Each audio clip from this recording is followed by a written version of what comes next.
Student welcome to Ajmeri academy. आज हम discuss करने वाले इंटीग्रल ट्रांसफॉर्म पेपर नंबर 2। ठीक है ना। ये हम जो पढ़ा रहे हैं ना, ये V130 MSc मैथमेटिक्स पैटर्न जो दिया है 21 का पैटर्न दिया है, सेमिस्टर 2 पर डिस्कस कर रहे हैं। और पेपर जो है ये पेपर नंबर 5 है। पेपर नंबर 5 क्या दिया है, देखो पेपर नंबर 5 का नाम इस टाइप में है, इंटीग्रल ट्रांसफॉर्म। तो इसके पहले भी मैंने आपको 2 वीडियो बना के दिया है, ठीक है ना। और वो इजी लैंग्वेज में बना के दिया है, बुक में से दिया है। तो इसलिए कैसा है कि पहले आप दोनों भी वीडियो को ऑब्जर्व करो, देखो पहले, और बाद में ये थर्ड वाली वीडियो आप देख सकते हैं, ठीक है ना। तो इस थर्ड वीडियो में क्या गिवन है, देखो यहाँ पर हम लेंगे सबसे पहले डायरेक्ट्रिक्स कंडीशन। तो कंडीशन की देखो ये खासियत क्या है कि ये डायरेक्ट्रिक्स कंडीशन कब बोलेंगे हम, consider a function f of x. ये फंक्शन आपको अगर दिया है F of x defined in interval, ये जो इंटरवल दिया है ना -1 less than x less than L, -l less than x less than L, such that ये दोनों कंडीशन सेटिस्फाई होना चाहिए, ठीक है ना। ये कंडीशन क्या है, देखो कंडीशन ऐसी है कि F of X and F dash of X are piece wise continuous in -l less than x less than L. और सेकंड कंडीशन ऐसा है कि एफ ऑफ एक्स ये जो फंक्शन है पीरियोडिक रहना चाहिए। इसका मतलब क्या है कि इसका जो पीरियड है, पीरियड रहना चाहिए 2l, सॉरी, पीरियड क्या रहना चाहिए 2l। That is F of X plus 2l equals to F of X ही फंक्शन आना चाहिए, ठीक है ना।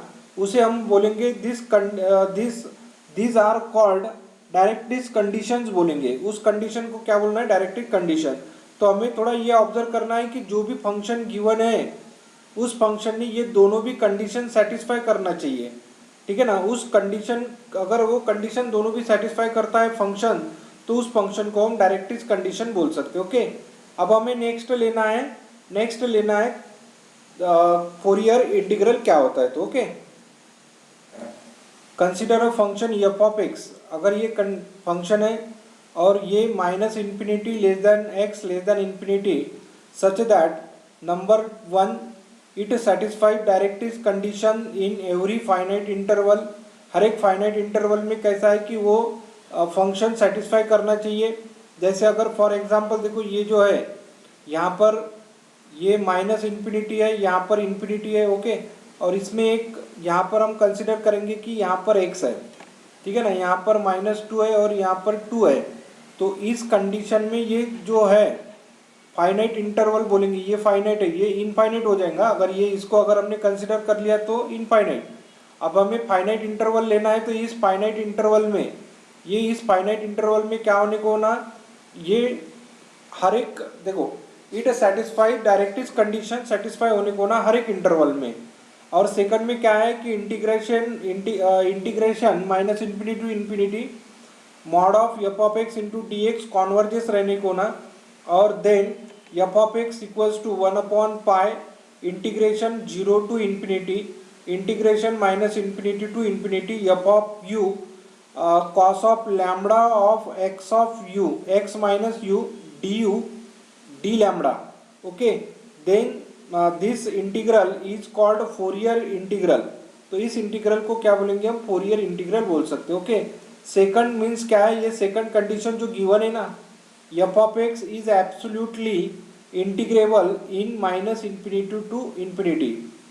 तो ये जो फंक्शन है अगर ये पीसवाइज में, अगर फाइनाइट इंटरवल में अगर कंटिन्यूअस रहता है, ये क्या है फंक्शन कंटिन्यूअस रहेगा, यानी इस कंडीशन में तो हम क्या बोलेंगे कि -∞ टू इन्फिनिटी में भी क्या हो जाएगा, वो एब्सोल्युटली इंटीग्रेबल रहेगा, ठीक है ना। तो ये है हमारा इंटीग्रल, फोरियर इंटीग्रल। नेक्स्ट हमें ध्यान में रखना है कि फोरियर इंटीग्रल थ्योरम क्या होता है, ठीक है ना। तो फोरियर इंटीग्रल थ्योरम ये जो है ये आपको लेना है 2π पीरियोडिक फंक्शन में, 2π पीरियोडिक फंक्शन में ही लेना है। But not all 2π periodic functions f of ये जो है फंक्शन एल ऑफ आर, ठीक है ना। एंड थ्योरम इस टाइप में गिवन है, देखो थ्योरम अगर हम ऑब्जर्व करेंगे तो थ्योरम इस टाइप में गिवन है कि if F of F belongs to L of R and it if there exists and x belongs to R delta greater than 0 such that there number one f is a bounded variation on x minus delta x plus delta. Second condition क्या है, F of X plus F of x minus both exist. Actually ये ऐसा है कि F of X plus, ठीक है ना, और एफ ऑफ एक्स माइनस, इसमें दोनों इसमें में क्या है कि कंडीशन सेटिस्फाई होना चाहिए और integration 0 to delta F of X plus T minus F of X plus upon T, ठीक है ना, इंटू डेल्टा टी, और इसमें ये माइनस होना चाहिए, ठीक है ना, ये माइनस है तो ये इस टाइप में आना चाहिए. तो नेक्स्ट क्या है देखो, complex for Fourier integral. Complex में ये फोरियर इंटीग्रल गिवन है. अब देखो आपको कैसा है कि इतना सारा पढ़ना है, इतना थोड़ा ध्यान में रखना है आपको, ठीक है ना. नेक्स्ट क्या है देखो, नेक्स्ट है फोरियर इंटीग्रल थ्योरम. क्या होता है फोरियर इंटीग्रल थ्योरम? तो फोरियर इंटीग्रल थ्योरम में if f and f dash are piecewise continuous function on every finite interval and if integration minus infinity to infinity mod of f of x, ठीक है ना, into dx less than infinity, then f of x equals to 1 upon lambda 1 upon pi integration 0 to infinity. Bracket में आपको ऐसा लिखना है कि integration minus infinity to infinity F of T cos of S T minus X into D T into D S, ठीक है ना. ये कंडीशन ये नहीं, आपको थोड़ा पढ़ना है, ठीक है ना. Left hand side right hand side limit continuous रहने को ना, यानी सेम आने को ना, ठीक है ना. ये सब आपको यहाँ पर थोड़ा ऑब्जर्व करना है. ये फोरियर ट्रांसफॉर्मेशन का थ्योरम है, ठीक है ना. ये आपको वैसे पूछेंगे नहीं, लेकिन आपको थोड़ा ध्यान में रखना है. अब हमें सबसे पहले लेना है ये वाला एक एग्जाम्पल, ठीक है ना. एग्जाम्पल देखो किस टाइप में गिवन है. फर्स्ट एग्जाम्पल क्या है, solve exam problem number 1. Problem number 1 किस टाइप में दिया है देखो, if n be the positive integral and m is greater than -1 prove that integration 0 to 1 x raise to the power m log of x raise to the power n into d x equals to -1 raise to the power n factorial divided by n plus 1 raise to the power n plus 1. तो ये हमें show करना है. तो हमें क्या करना है देखो, ये इंटीग्रेशन ले लेना है और यानी लेफ्ट हैंड साइड ले लो, i equals to integration 0 to 1 x raise to the power m log of x raise to the power n into d x. अब हमें क्या करना है, यहाँ पर ये जो फंक्शन है ना, ये कंपोजिट फंक्शन है देखो, log of x raise to the power n. तो हम क्या करेंगे, यहाँ पर पुट करेंगे, put log of x equals to t, ठीक है ना. t पुट करो या माइनस टी पुट करो, कोई प्रॉब्लम नहीं. अब हमें यहाँ पर डिफ्रेंशिएट करना है. डिफ्रेंशिएट करेंगे और डेरिवेटिव लेंगे. देखो डेरिवेटिव ऑफ यहाँ पर log of x का डेरिवेटिव कितना होता है 1/x, ठीक है ना, into d x equals to derivative of t, यानी माइनस है तो माइनस डी टी आ जाएगा. ओके. अब हमें ये भी थोड़ा ऑब्जर्व करना है कि अगर हमने पुट कर दिया log of x equals to t, तो x की वैल्यू अगर हमें सॉल्व करना है तो x की वैल्यू निकालेंगे तो e raise to the power t आ जाएगा. लेकिन यहाँ पर माइनस है तो यहाँ पर भी आपको माइनस रखना है, ठीक है ना. इसका मतलब क्या है कि देखो यहाँ पर जो x है, x की जगह आ जाएगा e raise to the power minus t, okay. और raise to the power m है तो यहाँ पर लिखेंगे raise to the power m. log of x equals to क्या है देखो, log of x equals to minus t है तो यहाँ पर रखेंगे minus t raise to the power n, और dx की वैल्यू ये है, ठीक है ना. तो यहाँ पर x की वैल्यू आप पुट कर दो, ये 1 upon e raise to the power minus t into d x है देखो, ठीक है ना. तो हमें dx की वैल्यू निकालना है, ध्यान में रखना, dx की वैल्यू निकालना है, ये आ जाएगा माइनस डी टी. अब ये मल्टीप्लाई कर दो यहाँ पर, तो dx इक्वल्स टू, ठीक है ना, dx इक्वल्स टू क्या होने वाला है, e raise to the power minus t into D t. अब ये माइनस साइन है तो यहाँ पर लिखेंगे माइनस साइन, तो ये होगा इसका आंसर. ओके देखो, अब यहाँ पर क्या करेंगे, हम इसको और सिंप्लीफिकेशन करेंगे. ये -1 raise to the power n है, तो -1 इंटीग्रेशन के बाहर ले लिया। अब आपको ये भी थोड़ा ध्यान में रहना चाहिए, यहाँ पर 0 है, यहाँ पर 1 है। यहाँ पर ये जो लिमिट है 0 to 1 थी ना, तो इन्फिनिटी टू 0 कैसे हो गया? देखो यहाँ पर अगर हमने सपोज यहाँ पर लिमिट चेंज करना पड़ेगा हमें, क्योंकि ये जो है ये एग्जांपल जो गिवन है ना, ये x वेरिएबल में गिवन है। जब हम वैल्यू यहाँ पर पुट कर देंगे तो t वेरिएबल में आ जाएगा ना, तो t की लिमिट चलेगी, हमें x की लिमिट नहीं लेना अभी।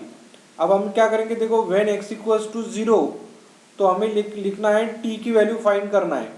तो t इक्वल्स टू क्या हो जाएगा, माइनस लॉग ऑफ x हो जाएगा। देखो ये है ना t की वैल्यू हमें लॉग ऑफ -x हो जाएगा। अब यहाँ पर लिखेंगे हम माइनस लॉग ऑफ, देखो x की वैल्यू क्या है 0, लॉग ऑफ 0 यानी क्या होता है, तो इन्फिनिटी। तो हम यहाँ पर हमने लिख दिया इन्फिनिटी। और व्हेन x इक्वल्स टू 1 है, तो यहाँ पर t इक्वल्स टू क्या हो जाएगा, माइनस लॉग ऑफ 1। तो माइनस लॉग ऑफ 1 कितना होता है, लॉग ऑफ 1 यानी 0 होता है, तो -0 नहीं लिखेंगे तो 0 लिखेंगे डायरेक्ट।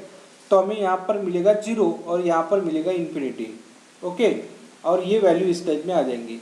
अब ये लिमिट एज इट इज रखना, 0 to infinity -1 raise to the power है, तो यहाँ पर रखो, और e raise to the power -t raise to the power m, और यहाँ पर भी एक है, तो यहाँ पर m+1 ऐसे आ जाएगा।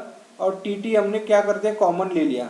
अब t raise to the power -n है, यहाँ पर 1 है यहाँ पर, ठीक है ना, ये तो हमने कॉमन ले लिया ना, तो ये कैंसिल हो जाएगा, +1 -1। तो यहाँ पर क्या मिलेगा हमें, देखो i equals to -1 raise to the power n integration 0 to infinity, ठीक है ना, क्योंकि ये माइनस साइन है ना, ये यहाँ पर इंटीग्रेशन देखो इन्फिनिटी टू 0 था, लेकिन यहाँ पर माइनस साइन है, माइनस साइन को अगर ले लिया तो यहाँ पर आपको एक प्रॉपर्टी यूज करना है, इंटीग्रेशन 0 to इन्फिनिटी, ठीक है ना। फंक्शन जो भी है सपोज f(x) इंटू dx, तो आप -∞ to 0 ऐसे लिख सकते हैं, फंक्शन एज इट इज रहेगा, ठीक है ना। सिर्फ ये जो लिमिट है, लिमिट क्या होती है, इन्वर्स हो जाएंगी, यानी ऐसे लिखना है, लोअर लिमिट को अपर लिमिट की जगह लोअर लिमिट, लेकिन माइनस साइन लगाना है। अगर माइनस साइन है यहाँ पर, तो इसको माइनस साइन अगर हटाना है तो हमें क्या करना है, ये जो लिमिट है, ये लिमिट चेंज कर देना है इस टाइप में, ठीक है ना। अब ये आपको ध्यान में आ गया, देखो यहाँ पर ये कैंसल, तो ये लिखेंगे हम e raise to the power -m+1 into t, और t raise to the power n into dt, ठीक है, ऐसे लिखना है। और डायरेक्ट इसका आंसर इस टाइप में लिखेंगे।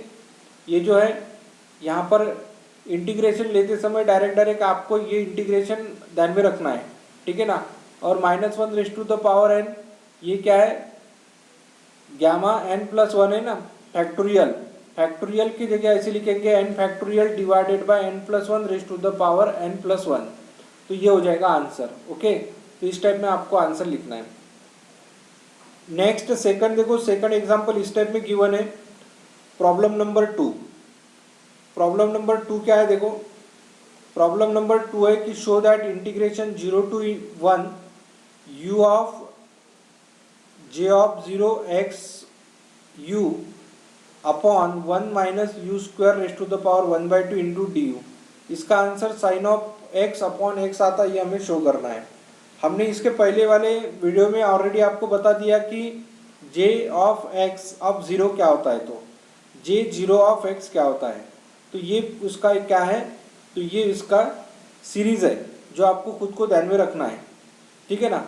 इसमें अगर हम ऑब्जर्व करेंगे तो du है यहाँ पर, ठीक है ना, तो 0 to infinity u 1 minus u square raise to the power 1/2, और इसके जगह आपको क्या करना है, ये सीरीज आपको यूज करना है, ठीक है ना। ये सीरीज हमने यहाँ पर यूज कर लिया, और इंटू डी यू। अब यहाँ पर पुट करना है आपको u equals to sine of theta, तो डी यू इक्वल्स टू क्या हो जाएगा, साइन ऑफ थीटा का डेरिवेटिव होता है cos of theta into d u. अब यहाँ पर हमें वैल्यू रखना है, देखो यू एन ए क्या है, तो u n a sine of theta है, तो यहाँ पर साइन ऑफ थीटा रख दिया। 1 minus sine square of theta यानी कॉस स्क्वायर थीटा होता है, और ये 1/2 है, तो स्क्वायर रूट कैंसल, तो कॉस ऑफ थीटा हो जाएगा। और ये वाली सीरीज आपको एज इट इज यहाँ पर रखना है। साथ में आपको यू स्क्वायर की वैल्यू क्या है, साइन स्क्वायर है, यहाँ पर u raise to the power 4 है तो sine raise to the power 4 है, और ऐसे लिखते जाना है, और डी यू यानी cos theta into d u d theta हो जाएगा। ठीक है, अब यहाँ से आपको साइन स्क्वायर थीटा ये सब कॉमन लेना है, ये कॉस थीटा यहाँ पर कॉस थीटा कैंसिल होता है, ठीक है ना। और यहाँ पर हमें क्या करना है, इसका इंटीग्रेशन सॉल्व करते जाना है, ठीक है ना आगे। और यहाँ पर इस टाइप में लिखेंगे कि इसकी वैल्यू ले लो, ठीक है ना, इसकी वैल्यू यानी क्या हो जाएगा, देखो यहाँ पर है माइनस कॉस ऑफ थीटा और ये है 0 to π/2। तो सबसे पहले हम क्या करेंगे, माइनस साइन बाहर ले लेंगे और पहले अपर लिमिट पुट करो, cos of π/2 minus cos of 0। So minus cos of π/2 यानी कॉस 90 डिग्री कितना होता है, देखो कॉस 90 डिग्री यानी 0 और कॉस ऑफ 0 यानी 1। तो ये क्या हो जाएगा, डायरेक्ट आंसर 1, तो ये हो जाएगा 1। और बाकी ये जो है बाकी आपको एज इट इज रखना है, इसको सॉल्व करना है, 2 1 जा 2 4 जा, ठीक है ना। तो इस टाइप में लिखेंगे, इसमें से सभी में से आप 1/2 कॉमन ले लो, 1/2 कॉमन लेंगे तो इस टाइप की सीरीज मिलेगी आपको। और ये सीरीज किसकी है, तो साइन की सीरीज है, साइन ऑफ एक्स की, तो इसलिए यहाँ पर हम पुट करेंगे sine of x equals to this value. Okay, तो इस टाइप में आपको सिंप्लीफिकेशन करना है। तो ऐसे एग्जाम्पल एग्जाम में आ भी सकते हैं, इसलिए आपको थोड़ा इसको अच्छे से करके रखना है, ठीक है। नेक्स्ट एग्जाम्पल सॉल्व करेंगे। देखो स्टूडेंट, देखो नेक्स्ट एग्जाम्पल पर डिस्कस करेंगे। एग्जाम्पल किस टाइप में दिया है, देखो evaluate integration 0 to infinity e raise to the power -2x x raise to the power 3 into d x, इस टाइप में एग्जाम्पल है। अब हमें क्या करना है, इसी टाइप का एक फार्मूला है जो हमने ऑलरेडी वीडियो नंबर 2 में लिया है। ये फार्मूला किस टाइप में है, देखो 0 to infinity e raise to the power -kx x raise to the power n-1 into d x, ठीक है ना। तो ये फार्मूला इस टाइप में है कि gamma n k raise to the power n, ठीक है। तो हमें क्या करना है, इसको कंपेयर करना है, दोनों एग्जाम्पल को कंपेयर करो आप। दोनों एग्जाम्पल अगर आप कंपेयर करेंगे तो आपको मिलेगा, देखो यहाँ पर k की वैल्यू मिलेगी आपको, k की वैल्यू मिलेगी 2 और यहाँ पर n की वैल्यू होती है 4। क्योंकि यहाँ पर देखो n-1 है तो यहाँ पर 4-1 करेंगे, 4-1 यानी 3 होता है ना, इसलिए तो यहाँ पर वैल्यू रखेंगे, n की वैल्यू है 4 और k यानी 2 raise to the power n यानी कितना है 4। ओके, तो गैमा 4 यानी कितना होता है 3 factorial divided by 2 raise to the power 4 यानी 16। अब 2 रेज टू द 3 फैक्टोरियल का मतलब क्या होता है कि 3 इंटू 2 इंटू 1 डिवाइडेड बाय 16।